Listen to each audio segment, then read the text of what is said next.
चला सोडवण्याचा प्रयत्न करूया डाईसचा हा प्रॉब्लेम. बघा, ओपन डाईस आहे.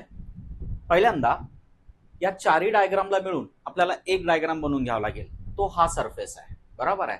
मग त्याच्या अपोजिट काय असेल? मधला ब्लँक, बरोबर आहे. याच्या अपोजिट काय असेल? हा ब्लँक. आणि याच्या अपोजिट काय असेल? हा ब्लँक. प्रश्न असा आहे की या सगळ्यापासून याला मिळवल्यानंतर चारीपैकी कुठली डाईस, कुठला आकृती बनवल्या जाऊ शकते? डाईसची कुठली आकृती, फास्याची कुठली आकृती बनवली जाऊ शकते? बघा, पहिली डायग्राम बनवले जाऊ शकते का?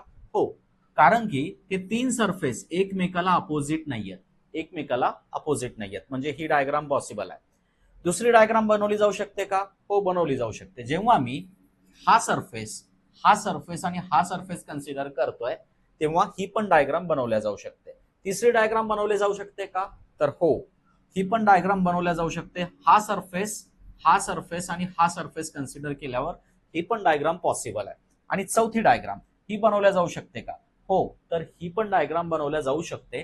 तेव्हा मी त्याला हा सरफेस, त्यानंतर हा सरफेस आणि हा सरफेस कन्सिडर करतोय.